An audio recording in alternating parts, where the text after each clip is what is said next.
यहाँ आज से भक्तों को नमन करता हूँ मैं। प्रारब्ध कर्म तो भोगना ही पड़ता है। अपने प्रारब्ध से कोई बचता नहीं है। कोई बच्चा भिखारी घर में पैदा हो रहा है, कोई अमीर घर में पैदा हो रहा है, ये अपना अपना प्रारब्ध कर्म है। कर्म के अनुसार ही इंसान का जन्म मरण होता है। कर्म के अनुसार ही इंसान छोटा बड़ा होता है, अमीर गरीब होता है। तुलसीदास कहते हैं, प्रारब्ध पहले रचा पीछे रचा शरीर। किस्मत पहले बनी है, हम पैदा बाद में हुए हैं। हम स्वयं लिखते हैं अपनी तकदीर, मत कहो विधाता ने लिखा है। हम स्वयं ही अपने भाग्य विधाता है। जो हमने जो बोया वो काटा हमने। कर्म प्रधान कर विश्व रचि राखा, जो जस करहि सो तस फल चाखा। कर्म को प्रधान कर दिया गया है। जैसा करोगे वैसा भरोगे, ये प्रकृति का नियम है। सीता जी को वनवास होता है, घास पर लेटी होती हैं, तो निशाचर लक्ष्मण से कहते हैं कैकेयी ने बहुत अन्याय किया। क्या महलो राजकुमारी, मखमल गद्दे सोने वाली आज घास सो रही है। कैकेयी ने बहुत अन्याय इनके साथ किया।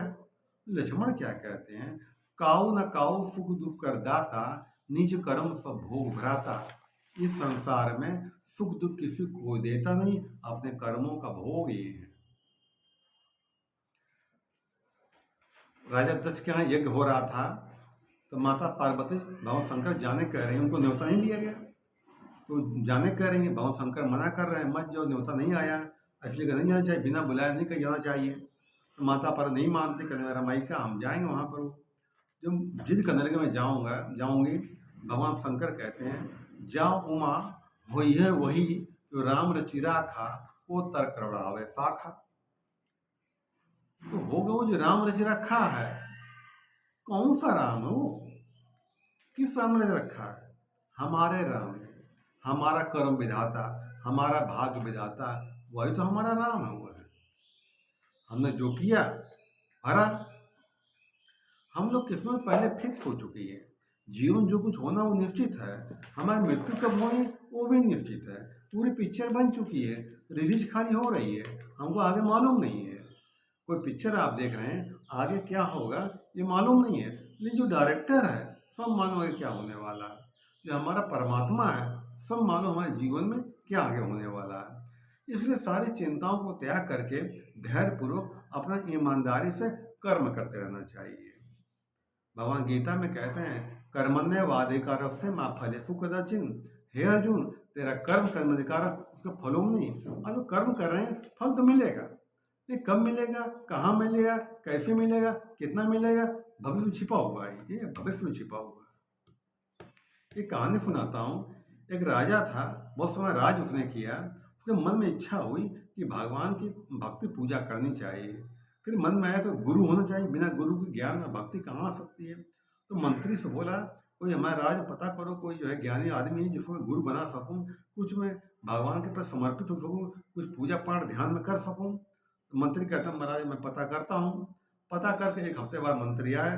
मंत्री ने कहा, मैं देख तो आया हूँ महाराज, बहुत ज्ञानी आदमी है, बहुत विद्वान आदमी है, लेकिन राजा का लेकिन क्यों लगाया? महाराज वो जात के चमार है, रविदास नाम उनका है, नदी किनारे जूता बनाने काम करते हैं। तो उन्होंने कहा कोई बात नहीं, हमें ज्ञान से मतलब कोई क्या फर्क पड़ता है, कोई क्या करता है क्या नहीं करता हुआ है। लेकिन कुछ देर बाद राजा के अंदर अहंकार जाग गया। मैं कहाँ राजा हूँ और कहाँ मुँह से जूता सिलने वाला। मैं उसके पास जाऊँगा, लोग देखेंगे तो क्या कहेंगे। अब मन में धुंध चलने लगा इसके कि वहाँ पर जाएंगे, मैं राजा हूँ, वो कहाँ 2 टके का जूता सिलने वाला आदमी, मैं उसके पास जाऊँ, बात चर्चा करूँ तो मेरी बेइज्जती हो जाएगी। ये मन में संशय से घेर रहा था। ये बात मंत्री से बताई, अपने मंत्री ऐसी बात है। तो कहता रहा, मंत्री कहता है, ऐसा महाराज आप रात में चलते हैं, भेष बदल करें, कोई जान नहीं पाएगा और वो काम हो जाएगा। तो बोला हाँ ये ठीक है, ये ठीक है। रात में राजा ने भेष बदला और मंत्री के साथ में गया रविद्या के पास। रविद्या ज्ञान चर्चा किया, राज बहुत बढ़िया ज्ञान दिया उन्होंने। राजा का आत्मा तृप्त हो गई। जब जाने लगे तो जो कठौती का पानी होता है ना, वो रविदास ने कहा, ले बच्चे चढ़ा मत ले ले। राजा ने कहा, जूता धोने वाली कठौती पानी में रख दे रहा है। उसने ले तो लिया, ले करके ये यूं कर, रात टाइम था, यूं कर लिया यूं कि देखे मैं पी रहा हूँ। और चला आया। जब राजा ने यूं कर दिया तो कुर्ते में दाग लग गया उसका वहाँ पर। रानी ने सवेरे देखा, महाराज दाग कैसा लगा? वो समझ गया राजा कि जो है दाग पानी के लग गया, उसने सोचा ऐसे दाग लग गया होगा। धोबी बोला धुलवा देना। धोबी आया तो रानी का, राजा साहब कुर्ता ये है, ये दाग लगा हुआ है और ध्यान से धुलना है इसको। ठीक है। धोबी ले गया, वो अपने घर में ले गया। उसकी लड़की थी और धोबी ने कहा कि ये राजा साहब का कुर्ता है, देखो दाग लगा हुआ है और ध्यान से धुलना है इसको। तो दाग बड़ा विचित्र था। दाग बड़ा विचित्र था। लड़की ने कभी दाग देखा नहीं, दाग कभी होता हुआ। वो लड़की से दाग ऐसा कैसे हो सकता है? ये चमक रहा है इसके अंदर है।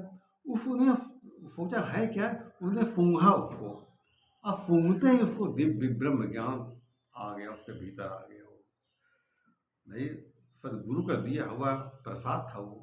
उसका दिव्य ज्ञान प्रकट हो गया उसके भीतर। बड़ी बड़ी बातें करने लगी, राम ऋषि मुनि वाली बातें करने लगी। कुछ दिन में राजा को खबर पहुंची कि धोबी की लड़की जो है बड़ी ज्ञानी हो गई है, बड़ी बड़ी बड़ी बातें करती हैं। तो धोबी से राजा ने कहा, लड़की को बुला लाओ मुझे। लड़की आई, उसने राजा ने कहा, बेटी तुमने ज्ञान कहाँ प्राप्त किया है? कहले, महाराज आपकी कृपा से प्राप्त हुआ है। मैंने कृपा कौन कर दी भाई, मैं तुमको कभी देखा भी नहीं, मैं तुम्हें ज्ञान कब दे दिया? वो लड़की बोली, महाराज जो कुर्ता आपको धुलने के लिए आया था उसमें दाग लगा हुआ था। उस दाग बड़ा विचित्र था, मैंने फिर सूंघा और सूंघते ही मुझे न दिव्य प्रकट हो गया। राजा सोचा, ओह बड़ी गलती कर दी मैंने। फिर जाता राजा के पास जाता है, राजा जाते हैं भगवान रविंद्र पर जाते हैं, कहले वो प्रसाद उनको दे दिए। बोला अब नहीं मिलेगा, जो मिलना था मिल चुका, उसके भाग में था वो ले गया, तुमको दिया तुमने लिया नहीं। जो संत महात्मा होते हैं ये दयालु होते हैं, परोपकारी होते हैं, जन कल्याण करने वाले होते हैं। जो इनका जो इनके सामने जो आता है कल्याण करते हैं। इसी बातों में विराम देना चाहूँगा। नमस्कार।